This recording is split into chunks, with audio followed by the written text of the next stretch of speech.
Hello everyone. Welcome back. I'm Boomy, and today we are watching Subnautica Expleened by Storymode.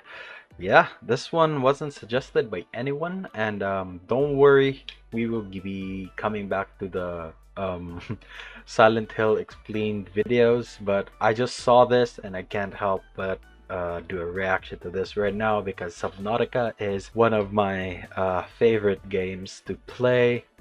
um, I have spent many an hour just roaming around the game, really, because it's such a beautiful game. If you have thalassophobia, this is not the game for you, probably, because it is primarily set in an ocean world. And if you don't have thalassophobia, then I urge you to go ahead and check it out so that you will also get one and join the club. Oh yeah. If you don't know what thalassophobia is, that's basically the phobia of, or the fear of oceans or large bodies of water. So yeah, there you go. I don't think I have completed the game, of course, but I don't think that I have 100%ed it. Achievements wise, I cannot remember.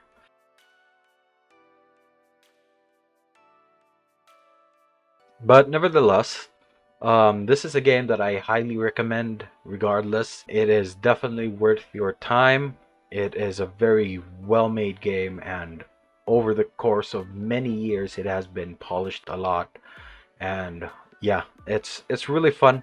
I recommend you playing this game if you haven't already. 100%. It's such a good game.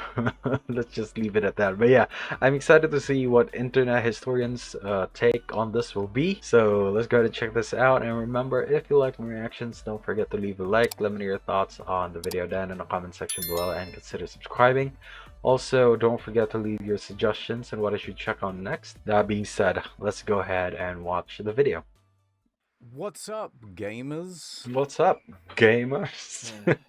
Welcome to the future, the distant future of Subnautica. The game is wet and so am I. The trans governments are. Oh, that's very progressive. I know, which is a crazy place. Mandatory transitions for all. Please don't cancel us. Trans governments are controlling the world. Trans governments are entities that own territory but do not fall under the qualification of a country or a nation. They own big chunks of a planet, right? Humanity is spreading to other parts of the galaxy through the creation. Sooner or later we'll be in this type of society. Of phase gates. Phase gates are mysterious devices that allow humans to travel long distances.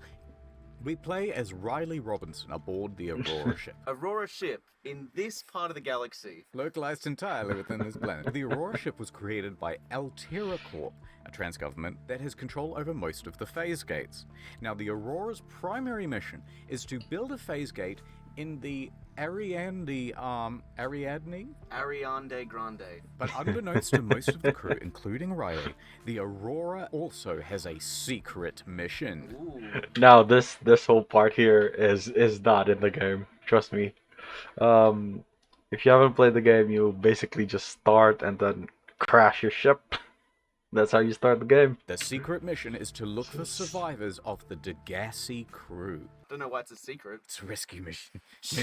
We're gonna help some people. Don't tell anyone. No one really likes the gassy crew, but you know, we kind of have to. Wasn't there a show called like the Degassi crew? It's Degrassi and Drake's in it. Oh, okay. So the Degrassi crew flew I past don't know what the that is. Ariandre about a decade ago, and nobody has heard from them since. Hence, we got to rescue them. A decade ago. They're either dead or like life goes on. We reach a planet with the code 4546B, the last known location of the Degassi crew. Oh my god. Can you believe it, Bill? The Aurora ship, it's struck with an energy beam from the planet. It crashes down into the water. Yep, this is how you start. So the crew rushes to the life pod. You yourself get in your own life pod and you're heading down to the planet. Oh my god. Action. Man, it's so crazy that during the whole how do you call this, evacuation sequence, you get your own personal life pod. I'm not sure if the situation is that dire that you need to launch with just one person, Because looking at the life pod itself, I think it can only hold two at most. But yeah, regardless, who designs a life pod that can only hold so little people? It's all Action happening. Oh scene. Yeah, god, it we're is gonna just two. crash. Ah! When you wake up, your life pod is on fire. That's not a very good life pod. No. It's Yeah. anti-life pod. Stop coughing while I'm talking. So you grab a fire extinguisher and you put it out as you do. And then you climb out and you realize, oh my god, this planet is filled with water and life. I wish our planet was full of water and life. You seem to be the only survivor left, so it's up to you to find a way off this planet. And now to get into the meat of the game. It's time to survive. You have to gather materials and build better shelters and build better stuff to help you explore the planet. And then you just repeat that for like 8 hours. Along the way, you find all these great audio logs and text logs and all these other bases that were built by the Degassi crew. We're sick. There's a whole bunch of stations We're all around the sick. place. Look at this one. Look at Wow, this one. that one's different. And they all just leave messages. You never actually see anyone. Here, it explains their eventual demise. Wait, so they're all dead? I would assume so. I mean, that's why it says in the script eventual demise. Okay. Well, I played this game, so 2 of them succumbed to a strange illness. This strange illness will come Yep. up later. So on this planet, there are these Yeah. large predatory Leviathans. animals. One of the Degassi crew, this special guy, manages to subdue one and Man, those guys are so scary when you first come up to them. The other ones not so much. We're just I'm specifically talking about the goddamn Reaper, the Reaper Leviathan. That one is so damn scary.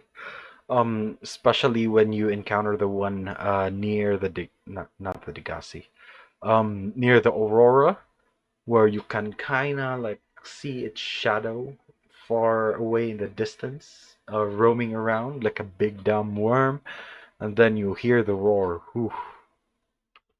Man, I've I'm not gonna lie, I am really scared of like scary stuff and jump scares, so when I first heard the roar, I had to quit.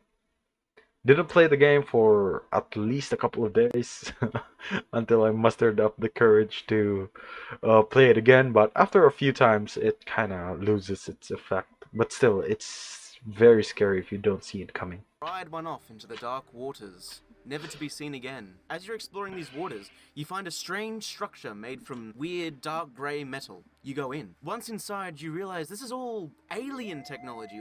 I would have recognized this as alien just from not even walking in the I mean- building. It's really obvious. To be honest, we're the aliens in this situation. Yeah. So all this alien technology belongs to a mysterious race referred to as the Precursors. They lived on this planet around 1,000 years ago. Now this alien tech is spread out all over the planet in a bunch of different bases. They were supposedly looking for a cure to a mysterious bacteria known as Kara, which has been decimating other worlds, killing billions in the process. So how Probably come trillions. all the life on this planet hasn't been destroyed? That's what they want to find out. So, these aliens, the Precursors, they came to this planet looking for a cure. Oh my god. Okay, that's quite neat. That's something. But it says right here in the script that unfortunately, disaster struck when one of the native alien races attacked one of the Precursors' lower bases. So this released one of the bacteria samples into the water, and essentially it caused mass unalivening to many of the life forms on this Unalivening. planet, but not all of them apparently. And now you yourself have to find a cure because you are also infected. You learn about the Man, imagine if you're one of those people who don't want to get vaccinations. Imagine. I would like to think that the human race as a collective will not allow anti-vaxxers to travel to space. I would like to think that, but I'm pretty sure some of them will probably cry and whine about their freedom being taken. So we're probably gonna get a couple of anti-vaxxers in space that are gonna get somehow infected and then cause major like colony deaths. I'm calling it right now. That's gonna happen. Ah, goddamn anti-vaxxers, man. aliens aliens, and then you're roaming around and you're doing more stuff. Building bases, punching trees. Then suddenly, you get a call. It's another ship. A rescue ship. Oh, thank God. So they're coming in and they're gonna pick you up. Riley, however, as a silent protagonist, doesn't say nothing. Should we land here? Confirm, there are passengers still alive on the planet. Just as they're coming in, one of the precursor buildings arms itself. A big rocket thing comes right out of the top, and it shoots down the spacecraft. The whole thing is destroyed. Why did they do that? The whole planet was Yep. put under quarantine Yeah. by the precursors. So they had this thing that would shoot Imagine if this was our quarantine protocol. We'd have less infections. I mean, I heard this joke about North Korea where the number of COVID cases always goes up by 1 and then goes back down by 0 immediately after it was reported. anyone down who tried to come and visit. That's what happened to your ship as well, and the Degassi crew. It's all making sense now. You head further underwater and find the diseased research facility. Here you find out that the precursors have actually found a way to cure the bacterium. This could be a way to cure yourself, as well as disable the alien weapon and leave the planet. There's one problem. Oh, no. Bill, what's that problem? So the precursors discovered that an indigenous life form on the planet known as the Sea Emperor Leviathan produces something called Enzyme 42. Enzyme 42 can be used to destroy... I just realized this. I'm not sure if this is intentional, but this just came to me. Enzyme 42. Just like how in the Hitchhiker's Guide to the Galaxy, 42 is the answer. I think it was the answer to the meaning of life. I just made the connection. I'm not sure if that's what they're going for, but that's what I got. Yay.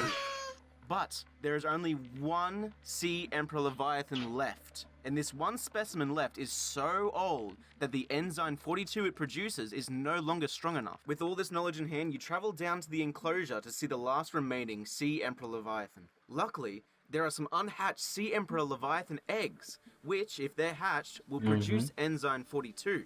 We're saved! Yay! Thank fuck. You spend a bit more time hunting around the planet for some rare grass. Once the eggs are hatched, they release the Sea Emperors and the enzyme 42, which cures you. Yay, I'm cured. You go back to the alien building, since you are no longer infected, and it allows you to switch off the quarantine. Then you grind some more and create a Neptune rocket. You hop in and you take off from the planet. That's the end. You have saved yourself. You saved the planet. And they failed to mention, I think, that once you leave the planet, of course, capitalism is gonna catch you back up into its wonderful big arms and charge you with a couple $1 billion worth of expenses that because it is the cost of everything that you made within the game. Yay. Effectively, you've saved the galaxy because you found the enzyme. He should have really taken some of that enzyme with him. Yeah, you probably should have packed that first, to be honest. True. The most Actually, important that thing. Do we is have any true. serious criticism for this game? I'm keen for the sequel, Domnautica. This is one of the games I have actually played, so I feel like I should have And something to say about it. Then say something about it. Nothing.